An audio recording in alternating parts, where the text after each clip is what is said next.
பசங்க பண்ணிட்டு இருக்க செராமிக் பெயிண்டிங் ஒர்க்கில் இன்னும் கொஞ்சம் ஃபைனல் டச்சப்லாம் இருக்குது. அதெல்லாம் ஊருக்கு போகிறதுக்கு முன்னாடி கம்ப்ளீட் பண்ணிடுங்கன்னு சொல்லிட்டு இருந்தேன். இந்த பெரிய போர்டில் இருக்கிறது இன்னும் தொடலை. அதனால் இப்போதைக்கு அதை பண்ண வேண்டாம் அப்படின்னு சொல்லியாச்சு.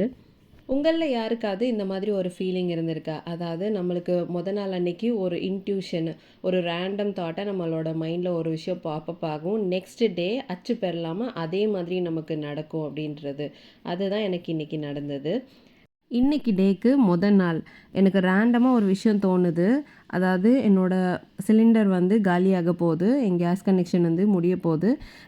நான் அதுக்காக என்னோடய இண்டக்ஷன் ஸ்டவ் எடுத்து அன்றைக்கி சமைக்கிறேன். கொஞ்சம் நேரம் கழித்து தான் வருது. அதோட புது கேஸை ஃபில் பண்ணிவிட்டு தான் நான் ஊருக்கு கிளம்ப போகிறேன் அப்படிங்கிற ஒரு தாட் வந்து எனக்கு அப்படியே அது வந்துட்டே இருந்துச்சு.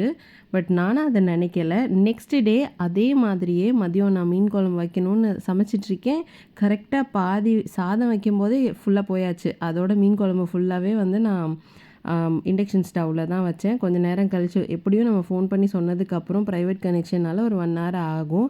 அதுக்கப்புறம் தான் வந்ததுக்கப்புறம் நான் ஃபிஷ் ஃப்ரை பண்ணேன்.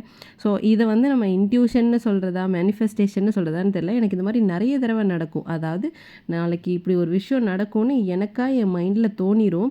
நான் அதை நினைக்கணும்னு நினைக்க மாட்டேன். பட் இது அதுவாக ஒரு ரேண்டம் தாட்டாகவே வந்துடும். அது கட் ஃபீலிங்னு சொல்கிறதான்லாம் எனக்கு தெரியல. பட் இந்த தாட் வந்து எனக்கு அடிக்கடி இருக்கும்.